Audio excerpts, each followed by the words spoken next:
Le prophète sallallahu alayhi wa sallam dit La tusahib illa mu'mina wa la ya'kul ta'amaka illa taqi. Ne fréquente qu'un croyant, un véritable croyant, et que ne partage ta nourriture qu'un pieux. À votre avis, qu'est-ce que ça veut dire ce hadith? La tusahib illa mu'mina. Ne fréquente qu'un croyant. Ça veut dire que c'est interdit de fréquenter les personnes qui ne sont pas croyantes? Non. Mais quand on parle de fréquentation, ici on parle de la fréquentation au sens d'amitié. La personne, elle peut avoir plusieurs cercles. On a le cercle des gens que l'on connaît, les connaissances. Ça, il n'y a pas de mal à avoir n'importe qui dedans.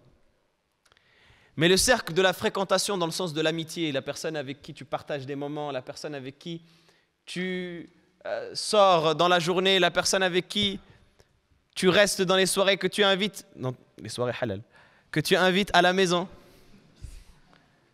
Il y a des termes en langue française, maintenant c'est devenu difficile de les évoquer. La soirée, c'est-à-dire quand la nuit elle tombe, c'est pas autre chose. Que tu invites à la maison, etc., il faut que ce soit une personne qui soit croyante. Il faut que ce soit une personne qui soit droite. Il faut que ce soit une personne qui ait la tête sur les épaules, qui connaisse ses priorités, qui sache que notre priorité ici-bas, c'est de suivre le chemin droit et qui sache te rattraper quand tu fautes, comme tu sauras la rattraper si elle faute. Que ce soit une personne croyante. Assalamu alaikum wa rahmatullahi wa barakatuh. Bismillahir rahmanir rahim. Alhamdulillahi rabbil alamin. Wa usalli wa usallimu ala ashrafil anbiya'i wal mursalin.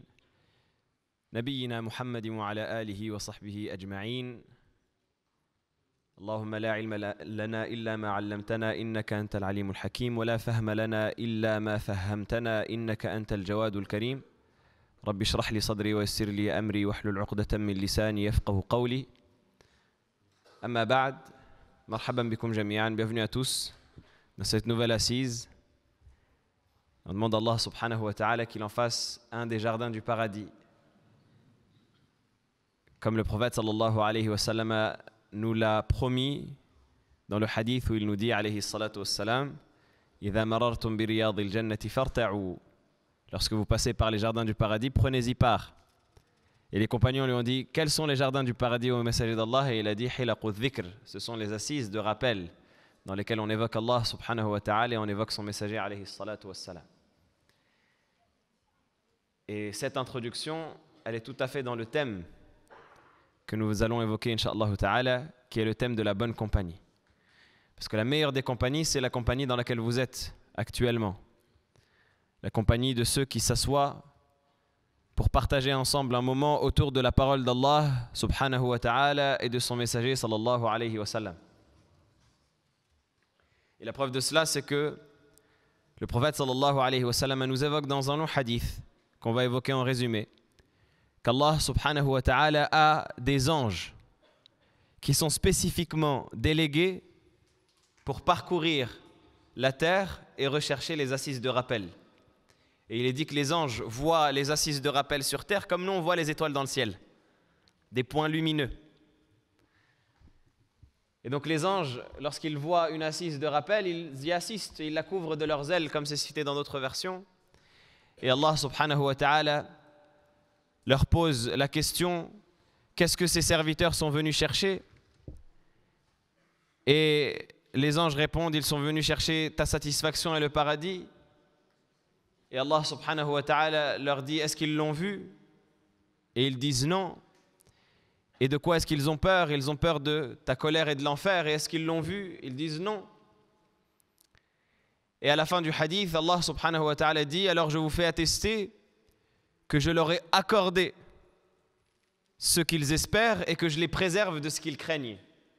La récompense de cela, du fait de venir par espoir en la miséricorde d'Allah et par crainte de sa punition, c'est qu'Allah subhanahu wa ta'ala nous l'accorde de par le fait que nous sommes présents. Et on demande à Allah subhanahu wa ta'ala qu'il nous compte parmi ceux qui sont présents dans cet objectif. Ce qui est important, c'est la fin après cette partie-là. Les anges disent à Allah, oh Allah, il y a parmi eux un tel qui n'est pas venu pour l'objectif qu'avaient les autres. Il est venu parce qu'il avait un besoin avec l'un de ceux qui assistaient. C'est-à-dire que c'est quelqu'un, il y avait un de l'assise qui lui devait de l'argent ou autre que cela. Je ne sais pas qui doit des sous à qui ici, mais vous vous débrouillez entre vous.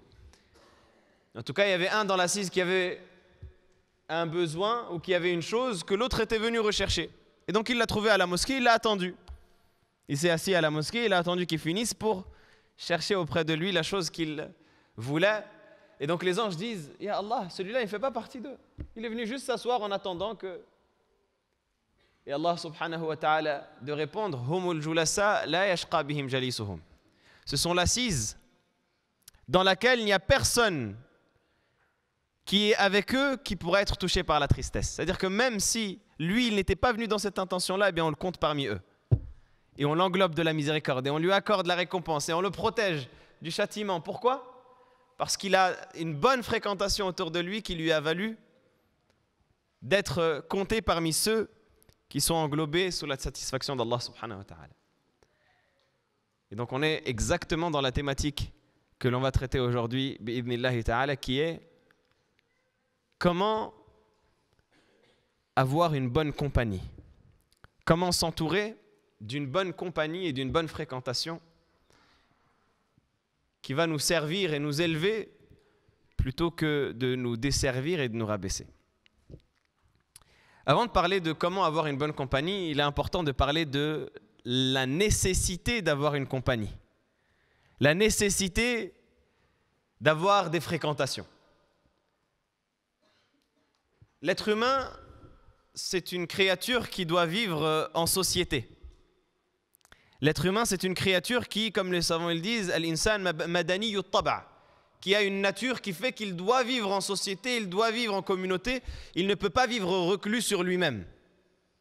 Parce qu'il a besoin d'autres personnes avec qui échanger, il a besoin d'autres personnes avec qui s'entraider, il a besoin d'autres personnes avec qui partager, donc la fréquentation, c'est une nécessité. Et c'est une nécessité qui est même prouvée dans la sourate que vous récitez 17 fois par jour, qui est Sourate al-Fatiha. Comment Sourate al-Fatiha, ça prouve la fréquentation. Mais qu'est-ce qu'il raconte lui ? Je vais aller faire une mise en garde parce qu'il dit n'importe quoi.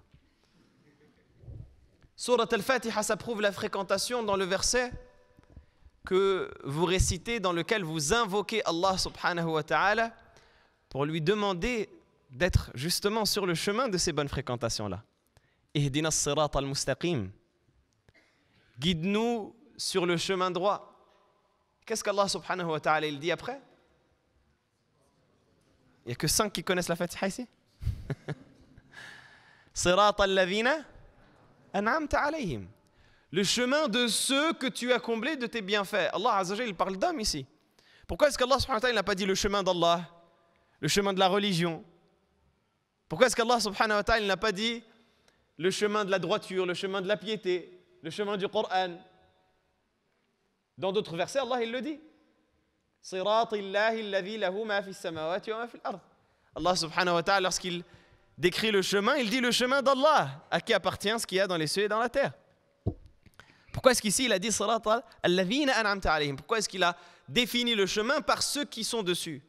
Parce que l'être humain a besoin de modèles.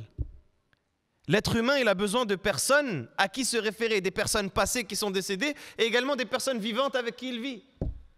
Et donc quand tu récites ce verset dans Sourate al-Fatiha, tu demandes non seulement à Allah de te mettre sur le chemin des prédécesseurs et de ceux qui étaient sur la droiture, parmi eux, à leur tête les prophètes, mais également les véridiques, les martyrs, les pieux, mais aussi de te mettre sur le chemin des pieux dans cette vie d'ici-bas. Et qu'Allah subhanahu wa ta'ala t'accorde un bon entourage et de bons modèles auxquels tu vas te référer. Donc la fréquentation, c'est une nécessité. On a besoin de partager, on a besoin d'être accompagné, on a besoin de s'entraider.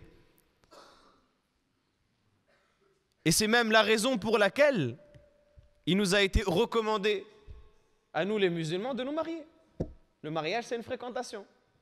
Ça y est, là j'ai ouvert une parenthèse, j'ai vu des yeux s'écarquiller, les oreilles se tendre.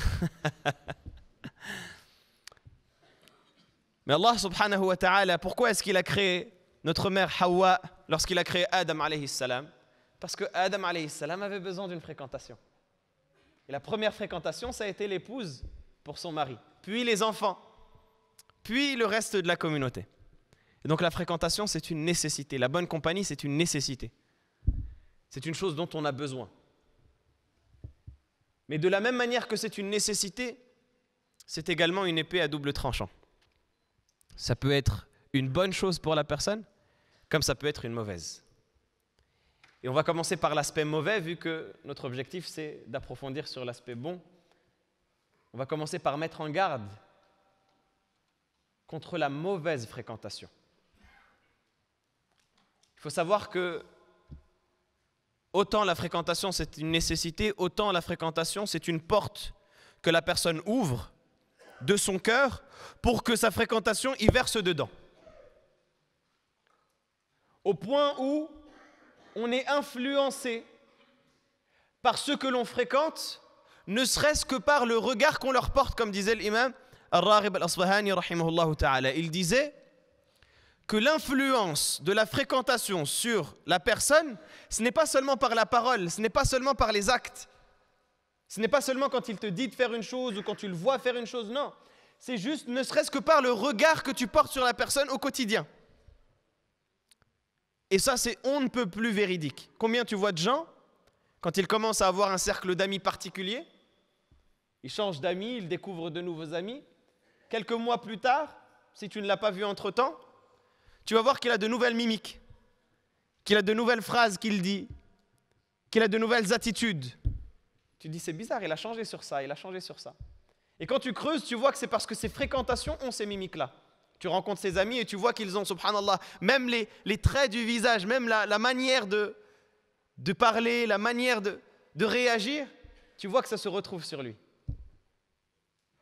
Et c'est là que tu comprends la parole du prophète sallallahu alayhi wa sallam. Il nous dit « Al-mar'u ala dini khalilihi, falyanzur ahadukum man yukhalil » La personne est sur la religion de son ami. Ça veut dire quoi sur la religion de son ami? C'est-à-dire que si j'ai un ami chrétien, je vais me convertir au christianisme. Si j'ai un ami juif, je vais me convertir au judaïsme. Non, c'est pas ça. C'est-à-dire que la personne va adopter de manière générale l'attitude de son ami jusqu'aux détails les plus subtils. Au point où c'est comme s'il allait le rejoindre sur toutes ses pratiques, y compris la pratique religieuse. Mais ce qui est voulu, c'est qu'il est sur le modèle de son ami. Il est influencé par son ami jusqu'à son attitude. Que chacun d'entre vous donc fasse très attention à qui il prend comme ami. Parce que son comportement va influer sur lui. Parce que ses paroles vont influer sur lui. Parce que ses désirs, ses goûts, ses plaisirs vont influer sur lui.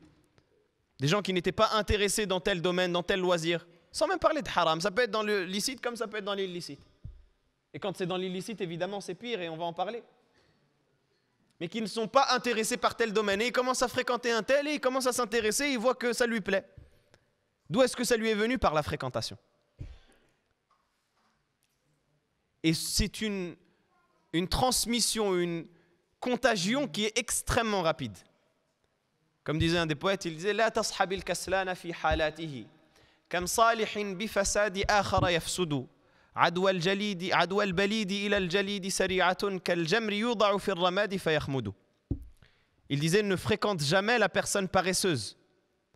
Combien de pieux a-t-on vu dévoyés par la perversité d'un autre ?» Il nous dit la contagion de la personne mauvaise à la personne bonne est aussi rapide que la braise de feu que l'on met dans le sable. Quand tu prends une braise qui est allumée, qui est chaude et que tu la mets dans le sable, en quelques secondes, sa chaleur disparaît, ça devient un bout de charbon. Et c'est la même chose pour la personne qui en fréquente une autre. Et c'est la raison pour laquelle le prophète sallallahu alayhi wa sallam nous mettait en garde contre le fait de fréquenter les personnes qui sont de basse moralité. Il nous invitait à ne sélectionner que les personnes qui sont de haute moralité, à sélectionner les meilleurs parmi ceux que l'on peut fréquenter.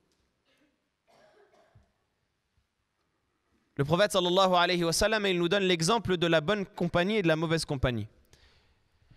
Il nous dit mathalul jalis as-salihi wal jalis as-su ka hamil al-miski wa nafikh al-kir. Il nous dit alayhi salatu wassalam, l'exemple de la bonne fréquentation et de la mauvaise, c'est comme la personne qui porte du musc et la personne qui souffle sur le métal, le forgeron qui souffle sur le métal. Celui qui porte du musc, le prophète sallallahu alayhi wa sallam, il nous dit imma an yuhdhiyak, soit il va t'en mettre ou t'en offrir, ou alors au moins tu vas sentir de lui une bonne odeur. Qu'est-ce que ça veut dire? Quelle image le prophète sallallahu alayhi wa sallam nous donne? Il nous dit celui qui a une bonne fréquentation, il est comme celui qui porte du musc. De la même manière que celui qui porte du musc, soit il va t'en mettre, ou il va t'en offrir, et tu vas toi-même sentir bon et diffuser la bonne odeur, ou alors au minimum, même si toi tu ne sentiras pas bon, au moins tu vas sentir la bonne odeur de sa part.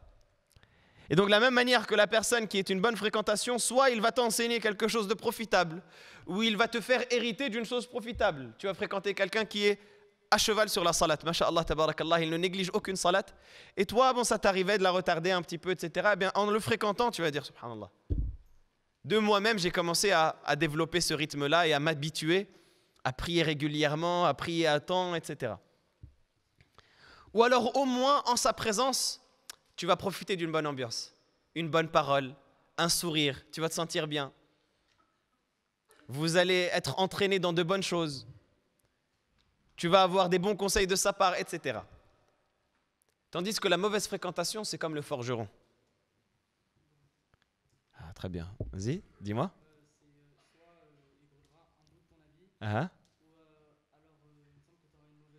Masha'Allah, tabarakallah. On a des huffaz du hadith, masha'Allah. Des mémorisateurs de hadith, Allah yabarak. Très très bien. Le prophète sallallahu alayhi wa sallam, il dit la mauvaise fréquentation, c'est comme le forgeron qui soit il brûlera ton vêtement, ou alors, au minimum, tu vas sentir de lui une mauvaise odeur. Vous connaissez ces gens-là qui disent, ouais, les gens que je fréquente à la cité, c'est des anciennes connaissances. Je ne peux pas les boycotter comme ça du jour au lendemain, mais wallah, je fais rien. Eux, ils fument de leur côté, ils ont leur chicha, ils ont leur truc, moi je fais rien, wallah. Juste, je me pose avec eux, je discute. Il n'y a pas de je fais rien. La proximité que tu as avec ces gens-là, et comme on a dit même, le regard que tu vas porter à ces gens-là, en passant, ben wallah, ça peut avoir un effet sur ton cœur. Tu vas le voir en train de faire une chose, Shaitan, il va accompagner ce regard-là d'une flèche dans ton cœur. Shaitan, il va accompagner ce regard-là d'une flèche dans ton cœur et tu vas commencer à te dire, peut-être que moi aussi je pourrais faire cette chose-là.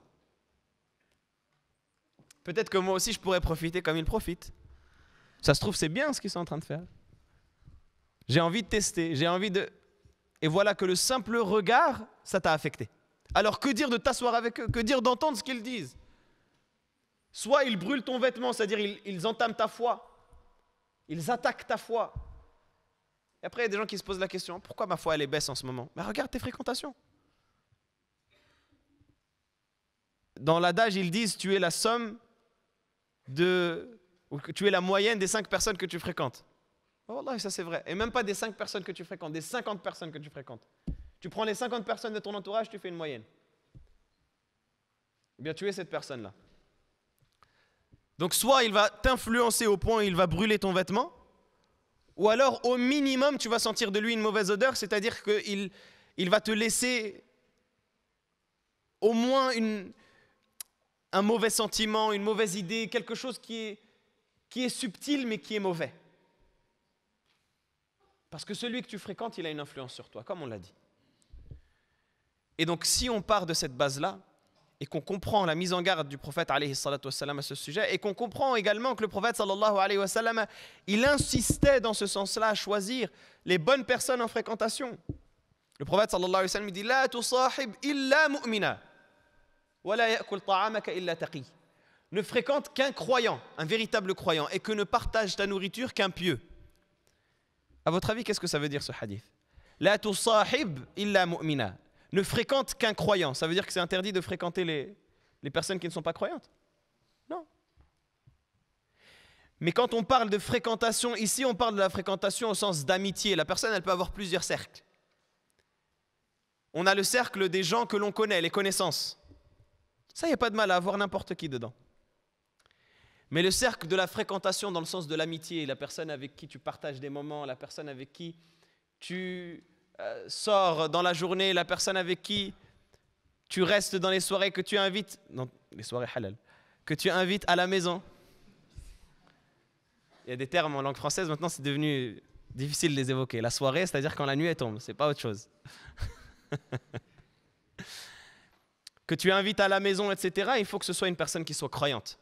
Il faut que ce soit une personne qui soit droite. Il faut que ce soit une personne qui ait la tête sur les épaules, qui connaisse ses priorités, qui sache que Notre priorité ici-bas, c'est de suivre le chemin droit et qu'il sache te rattraper quand tu fautes, comme tu sauras la rattraper si elle faute. Que ce soit une personne croyante. Et la suite du hadith, le prophète sallallahu alayhi wa sallam nous dit وَلَا يَأْكُلْ طَعَامَكَ إِلَّا تَقِيٌّ et que ne partage ta nourriture qu'un pieux. Qu'est-ce que ça veut dire à votre avis? C'est quoi la différence entre la première partie et la deuxième partie du hadith? Alors, je vous pose la question à vous les ulama. Ah, très bien, c'est encore plus proche. Parce que le moment où tu partages ta nourriture, là c'est dans l'intimité.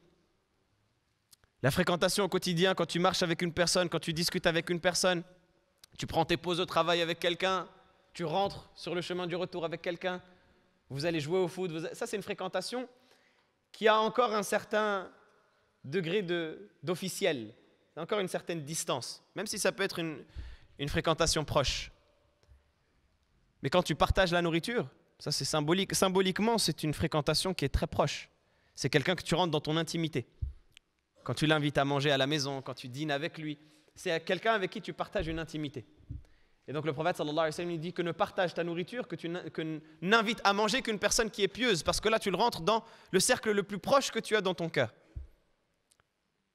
Donc là tu as besoin non seulement qu'il soit croyant, mais en plus qu'il soit pieux pour que son influence elle soit la plus excellente possible et que tu ne te laisses pas avoir ne serait-ce que par une idée de travers.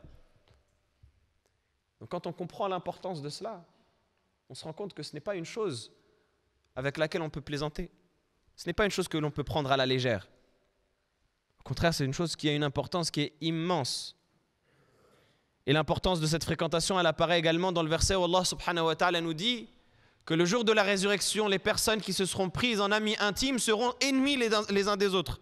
Allah subhanahu wa ta'ala nous dit « Al-akhillau yawma'idhin ba'duhum li ba'din adu illa al-muttaqin » Les amis intimes, le jour de la résurrection, seront ennemis les uns des autres. Mais les seuls qui seront sauvés de cela, ce seront les pieux. Illa al-muttaqin, ceux qui auront basé leur amitié sur la piété. Ceux qui auront basé leur amitié sur la foi. Et ce parce que on peut rechercher un ami pour 3 raisons. Comme disait le cheikh Mohammed al-Khidr Hussein, rahimahullah ta'ala, et c'est un concept qui a même été développé avant cela par Aristote dans ce qu'il appelle la philia. L'amour que l'on peut avoir entre amis peut être basé sur 3 choses. Avoir des amis, c'est basé sur 3 choses. Soit c'est basé sur ce que nous, en tant que musulmans, on va appeler la piété, ce que lui appelait la vertu, c'est-à-dire la recherche de la religion, la recherche de la bonté, la recherche de la piété, la recherche de tout ce qui va être bon. Soit c'est basé sur l'intérêt, parce que tel ami, il est riche. Quand je suis avec lui, c'est lui qui paye au resto. Il a une voiture. Il peut m'amener où je veux. Il a une grande maison. Ah ben, je vais être ami avec lui, comme ça, les week-ends et pendant les vacances, on ira chez lui. J'ai aucun autre but que cela. Je veux juste un profiteur, un gratteur. Et le troisième, c'est l'ami de plaisir. C'est quelqu'un avec qui je partage des intérêts communs, des moments de plaisir, des moments de réjouissance, mais qui s'en vont aussi vite qu'ils sont apparus. Ben, les 2 dernières catégories, c'est celles qui sont mentionnées dans le verset où Allah subhanahu wa ta'ala dit que ces amis-là se transformeront en ennemis les uns des autres. Ils changeront et ils deviendront ennemis les uns des autres. Parce que celui qui est ami pour l'intérêt, celui-là, dès que l'intérêt il disparaît, ça devient l'ennemi. Le jour où tu perds ta richesse, le jour où tu perds l'avantage pour lequel ces personnes-là cherchaient ta proximité, ton amitié, tu vois qu'ils disparaissent de ton entourage. Plus personne ne cherche à avoir de tes nouvelles, plus personne ne cherche à t'approcher, tu es même persona non grata. Personne ne veut t'inviter, personne ne veut être avec toi, parce que tu as perdu cet intérêt-là pour lequel les gens recherchaient ta compagnie. Et la notion de plaisir, c'est encore plus éphémère. La réjouissance, le fait de faire une activité ou un intérêt autre que cela, c'est encore plus éphémère. Ça disparaît aussi vite que c'est arrivé. Mais la seule chose qui reste, c'est la piété. La seule chose qui reste, c'est l'amour qui est basé sur Allah subhanahu wa ta'ala. C'est pour cela, et comme disait Cheikh Farid tout à l'heure, que parmi les causes pour lesquelles on obtient l'amour d'Allah subhanahu wa ta'ala, c'est le fait d'aimer pour Allah. Et comme le prophète sallallahu alayhi wa sallam l'a dit, il y a parmi ceux qui seront sous l'ombre d'Allah, l'ombre du trône d'Allah subhanahu wa ta'ala, le jour de la résurrection, 2 personnes qui se sont rassemblées pour Allah, qui se sont aimées pour Allah, rassemblées pour Allah et séparées pour Allah. C'est-à-dire que les moments de rencontre entre eux, c'est pour Allah. Les moments de séparation entre eux, c'est pour Allah. Tout ce qu'ils font entre eux en commun, c'est pour Allah. Ils s'aiment pour Allah. Mais ces gens-là, peu importe ce qui disparaît, si l'un d'entre eux devient pauvre, si l'un d'entre eux devient misérable, eh bien il continuera à l'aimer parce qu'il l'a aimé pour Allah, il n'a pas aimé pour l'intérêt qu'il avait auprès de lui. Peu importe ce qui advient entre eux, s'il y a un conflit, s'il y a une broutille qui fait qu'ils ne s'entendent pas, eh bien ils reviendront l'un vers l'autre parce qu'ils savent qu'ils se sont aimés pour Allah et qu'ils ne peuvent pas se rompre ce lien-là qui a été basé sur Allah parce que c'est un lien sacré. Et c'est là où on comprend que l'amitié entre les croyants, ce n'est pas une amitié comme les autres. C'est une amitié qui est tellement forte par le fait qu'elle est basée sur l'amour d'Allah qu'elle grandit et qu'elle devient une fraternité. L'amitié, elle passe au rang de fraternité tellement elle est forte dans le fait qu'elle est basée sur l'amour d'Allah Jalla Jalaluhu. Allah subhanahu wa ta'ala nous dit « Innamal mu'minuna ikhwa » Les croyants ne sont que des frères. Parce que l'amour qu'ils ont les uns pour les autres, ce n'est pas n'importe quel amour. C'est un amour qui est extrêmement fort et qui puise au plus profond du cœur. Et ils se sont choisis parce qu'ils savent qu'ils sont une bonne compagnie les uns pour les autres.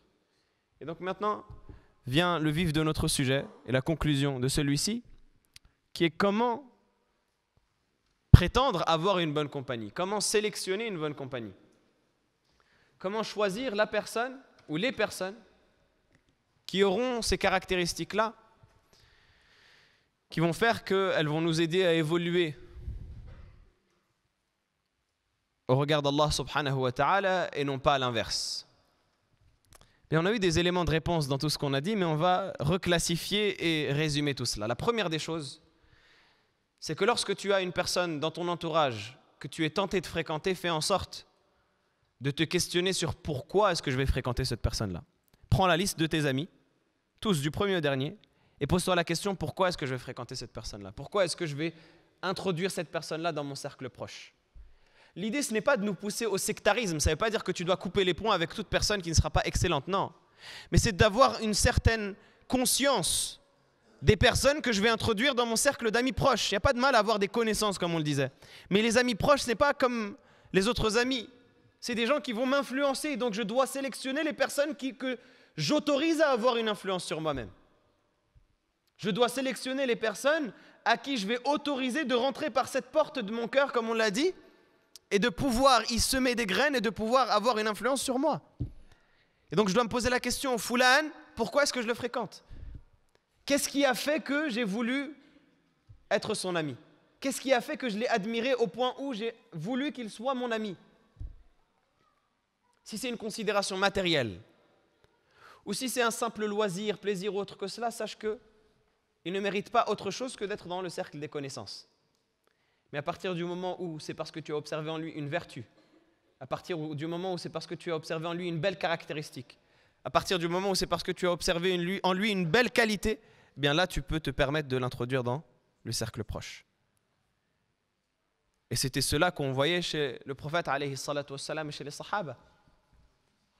Dans la fréquentation qu'ils avaient les uns pour les autres, on voit que les sahaba prenaient du prophète alayhi salatu wassalam. Ils étaient influencés évidemment par le prophète sallallahu alayhi wa sallam, mais également ils s'influençaient les uns les autres.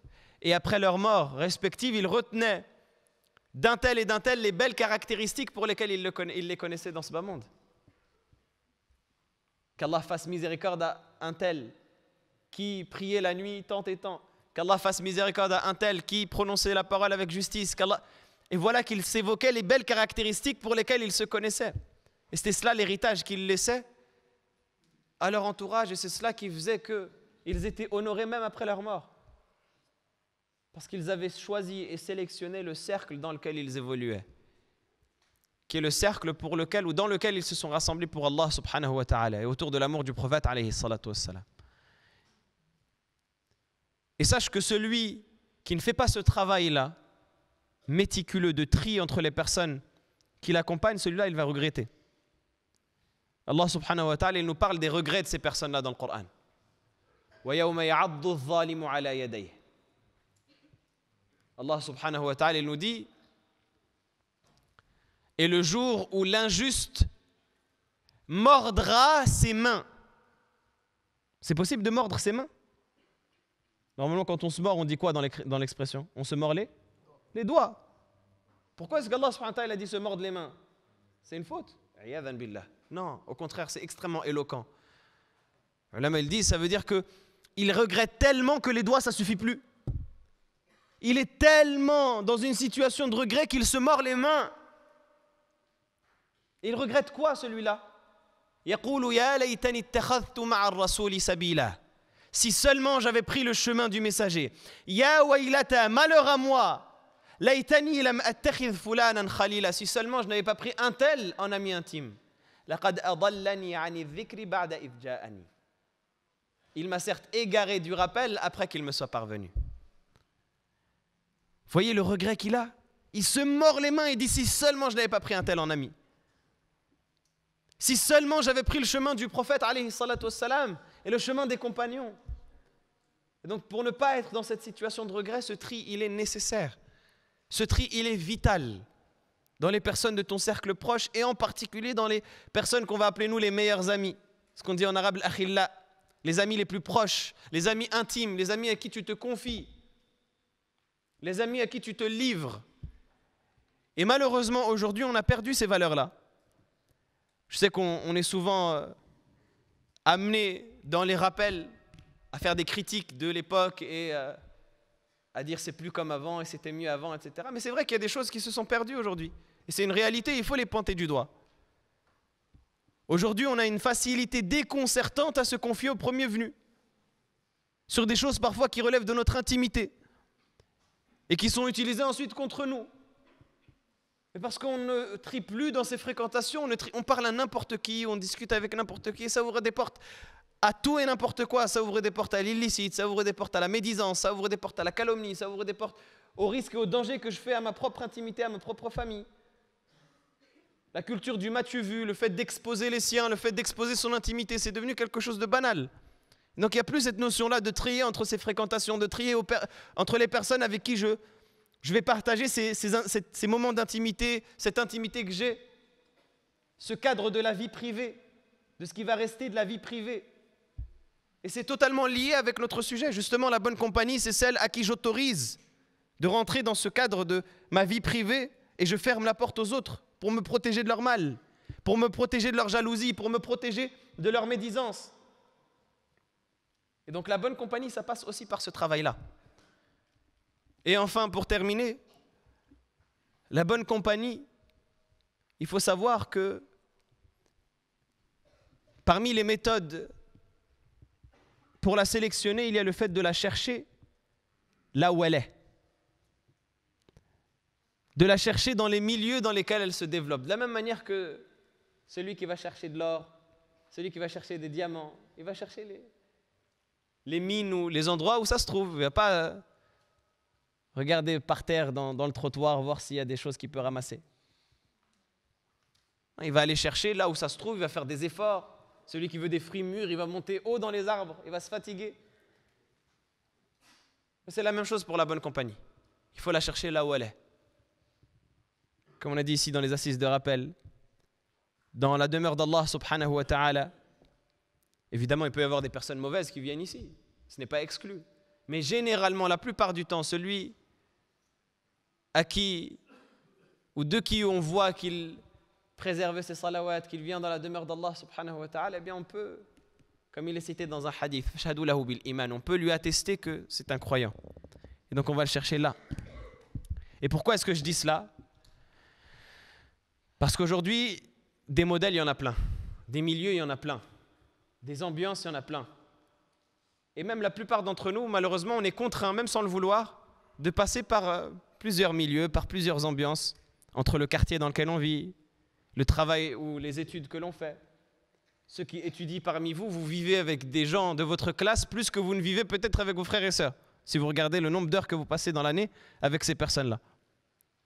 Vous rentrez chez vous le soir, vous passez quelques heures avec votre famille, 2, 3, 4, après vous allez dormir. Et combien d'heures vous passez la journée dans vos études avec ceux qui sont assis à côté de vous, etc. Encore une fois, ça ne veut pas dire que c'est interdit, mais c'est juste pour qu'on réfléchisse à cela et qu'on se dise que ces milieux-là dans lesquels on évolue, c'est des milieux qui s'imposent à nous, mais ce n'est pas des milieux dans lesquels on va trouver forcément les bonnes fréquentations. Ce n'est pas dans ces milieux-là qu'on va trouver forcément la perle rare. Il se peut, ça peut exister, mais ce n'est pas forcément dans ces milieux-là. On doit chercher à sélectionner les milieux dans lesquels on va s'accompagner de ceux de qui on espère qu'ils sont les meilleurs et qui auront la meilleure influence sur nous. Venir dans la demeure d'Allah subhanahu wa ta'ala, c'est une bonne chose. Assister à la prière en commun, c'est une bonne chose. Dans les assises de sciences et de rappel et dans les cours, etc., c'est une bonne chose également. Et chercher à s'accompagner de ces gens-là de la même manière que on cherchera à former une équipe autour de nous. C'est dans ce sens-là. Et savoir qu'à la clé de cela, eh bien, il y a la récompense de la santé de notre cœur et de notre état avec Allah subhanahu wa ta'ala. Al-mar'u ala dini khalilihi. La personne est sur la religion de celui qu'il prend en ami intime. Et ne pas se laisser aller. Et je termine avec cela, incha'Allah ta'ala. De la même manière que je parlais des milieux, encore comme on a dit, les études, le travail, etc., ça c'est des milieux qui sont neutres. Des milieux dans lesquels on peut avoir des bonnes personnes comme on peut avoir des mauvaises personnes. Chacun d'entre nous a rencontré des bons amis dans le cadre de son travail, dans le cadre de ses études, comme il en a rencontré peut-être des personnes qui sont mauvaises. Mais il y a des milieux dans lesquels c'est catégoriquement mauvais. Et comme on disait tout à l'heure, l'excuse, ou même pour parler en langage de jeunes, la disquette qu'on se met à nous-mêmes en disant qu'en bas de notre quartier, les personnes avec qui on va traîner, on a nos limites. Personne qui dit oui, moi je sais ce que je veux, je sais ce que je fais, j'ai mes limites. Wallahi, tes limites, elles ne vont pas durer 3 mois. Je jure par Allah qu'au bout d'une certaine période, tu ne vas même plus te reconnaître toi-même. Tu ne vas même plus savoir qui tu es. En te regardant dans la glace, tu ne vas même plus voir le même visage. Parce que c'est une réalité de laquelle tu essayes d'échapper. De la même manière que l'eau et l'huile ne se mélangent pas, de la même manière que l'eau éteint le feu. Ben la fréquentation, c'est une réalité à laquelle tu ne peux pas échapper. Quand tu es dans cet état-là, tu es influencé, que tu le veuilles ou non. Et donc sache choisir le milieu dans lequel tu es et demander à Allah subhanahu wa ta'ala qu'il te guide vers la meilleure des voies. On demande à Allah subhanahu wa ta'ala qu'il nous accorde la meilleure des issues et qu'il nous donne et qu'il nous offre la meilleure des compagnies. نسأل الله تعالى أن يهدينا وأن يجعلنا هداة لمن اهتدى. اللهم اهدنا فيمن هديت وعافنا فيمن عافيت وتولنا فيمن توليت وبارك لنا فيما أعطيت وقنا واصرف عنا برحمتك شر ما قضيت إنك تقضي بالحق ولا يقضى عليك إنه لا يعز من عاديت ولا يذل من وليت تباركت ربنا وتعاليت سبحان ربك رب العزة عما يصفون وسلام على المرسلين والحمد لله رب العالمين. بارك الله فيكم. Et je termine en remerciant à nouveau les personnes qui ont assisté et les personnes qui ont été à l'origine de l'organisation de cet événement et en vous demandant de ne pas les oublier dans vos invocations et en vous demandant de faire le nécessaire, incha'Allah ta'ala, pour que ces événements se répètent et se répètent. Et vous le faites déjà très bien, alhamdoulilah, mais par votre comportement, par votre attitude, incha'Allah ta'ala, ce sera l'occasion de renouveler encore et encore ces événements-là. Donc Allah subhanahu wa ta'ala vous récompense et à très bientôt, incha'Allah. Salam alaikum.